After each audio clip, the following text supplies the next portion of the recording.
Hello, everybody. Welcome back to A Toast to History. Now, it's been a slow month. You're like, Jared, where you been? Why aren't you having episodes? It's a slow month. This month has the least amount of presidential birthdays in it. Because you know how many we have? One. One presidential birthday. And guess what, everybody? He's an Ohioan. This is William Howard Taft month. Yes. I know what you guys are thinking. Isn't that the fat guy that got caught in the tub? Yes. Yes, it is. But today I'm going to show you how William Howard Taft was, in another way, larger than life. My name is Jared Humphrey. I'm here to serve you up a pint of history. Here's what you don't know about William Howard Taft. William Howard Taft was the 27th President of the United States. He was the Chief Justice of the U.S. Supreme Court.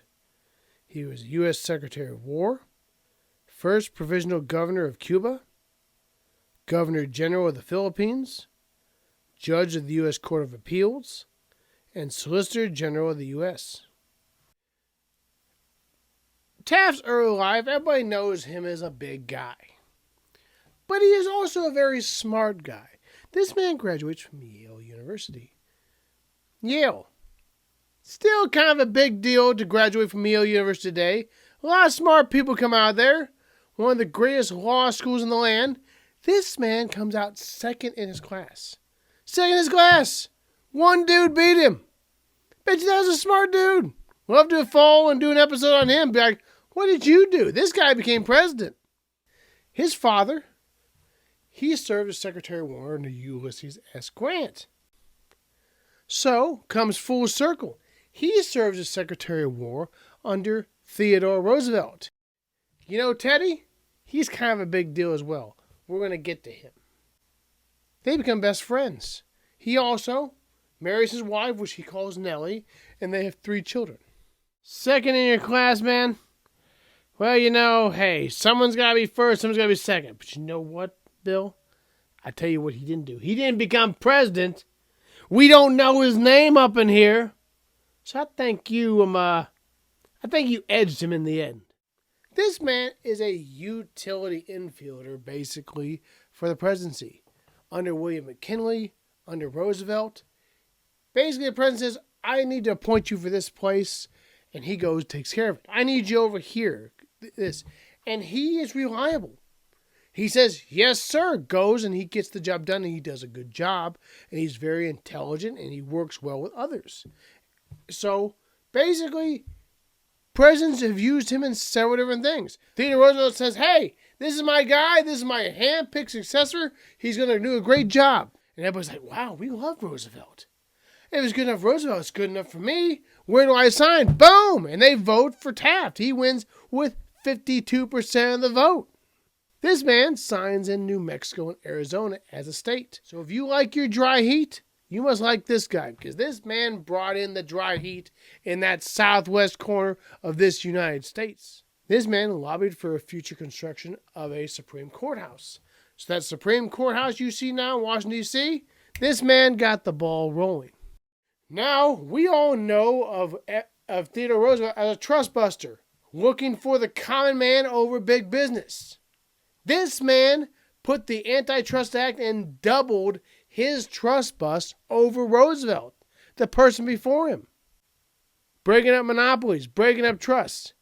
This man updated the White House. He established the West Wing, the Oval Office, and he painted that green. You always see the pictures, you see that green.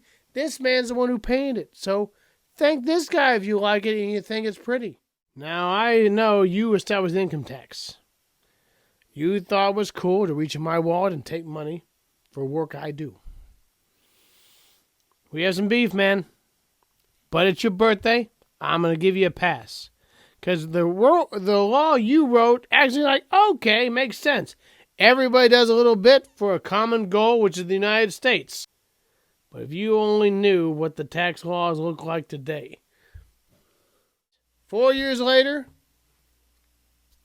Teddy Roosevelt, him and his friend get into huge arguments that he's not doing a good enough job at upholding his policies. So, he goes to run for presidency. Theodore decides he wants to run again. And now he doesn't step down. He says, no, they go head to head. In the primaries, the party picks Taft. Because he was more conservative, they like his conservative ways. So Roosevelt's like, all right, fine. And he starts his own party, the Bull Moose Party, which is the conservative party. So you have Theodore Roosevelt, William Howard Taft, and the Democrats run Woodrow Wilson. Roosevelt, Taft, they split the Republican Party, leaving Woodrow Wilson as the President of the United States. He, really upset about this, just leaves office, and he's like, I never want to be president anyway. I didn't like being president, and he just goes on his merry way. Now, we know he's the number 2 in his class at Yale College.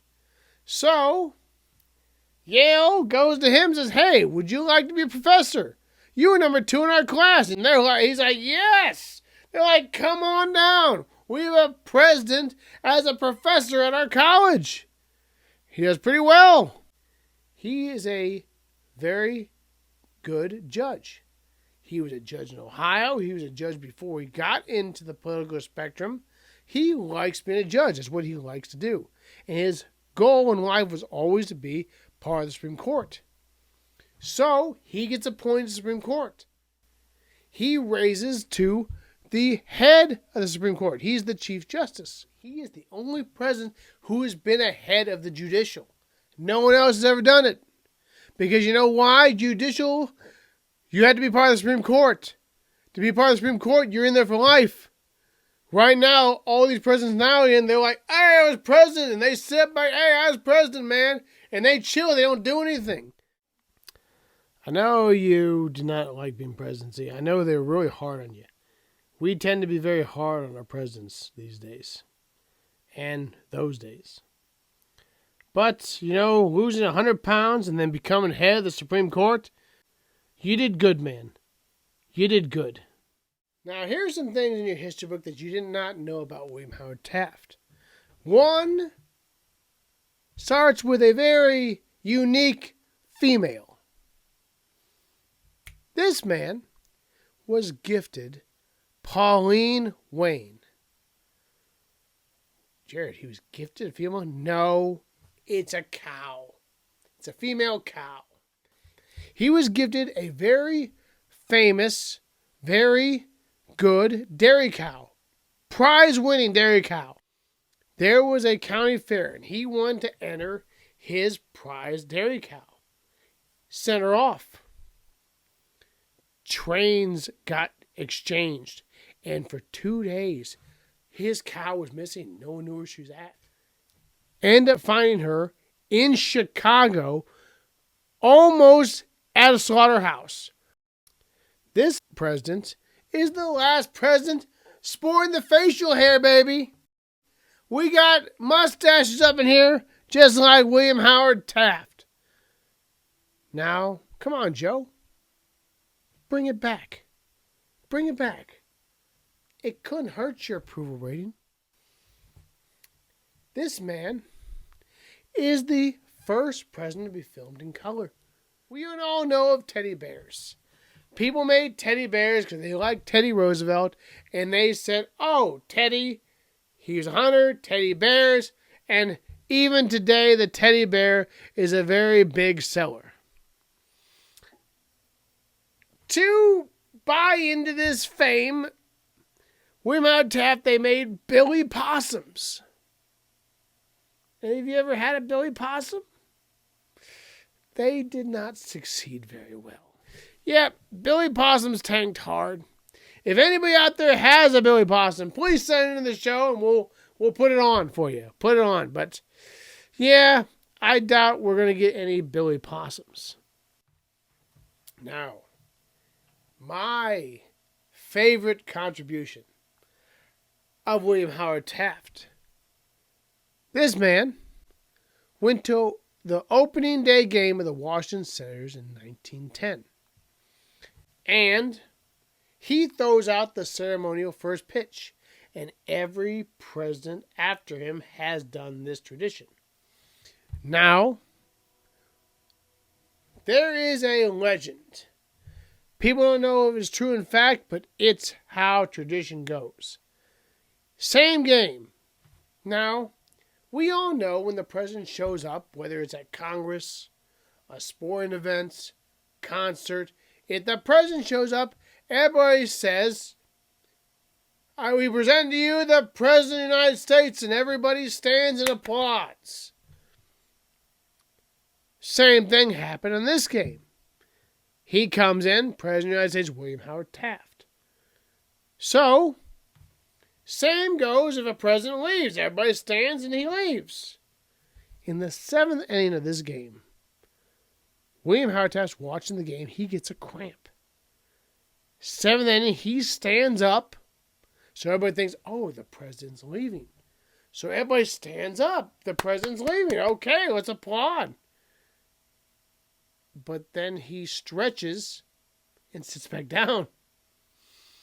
So everybody else stretches and they sit back down. Therefore, we get the 7th inning stretch. So any one of you who go to a baseball game and are singing your song and standing and stretching, you thank this man. This man started your 7th inning stretch. You know, I'd toast you just for that, man. A toast to William Howard Taft. Being an official myself, nobody likes a judge. But this man was a good judge. It's what he did, it's what he wanted to do, and he became head of the Supreme Court, the highest judge in the land. That was his goal, that's what he wanted, and he accomplished it. Man was smart. Everybody makes fun of how big he was. Man was smart. Second in his class at Yale University. You know, he didn't want to be president. His friend and wife convinced him to be. To William Howard Taft, visited his grave this spring on my week vacation at Arlington Cemetery. It's a very solemn place. Very unique place. He's in one of the best cemeteries in this land. So, I hope you are resting, William, knowing that you did the best you could. And nobody can say you give everything you got. No man can argue that you gave your best. To William Howard Taft. To Taft Month. Happy birthday, Mr. President.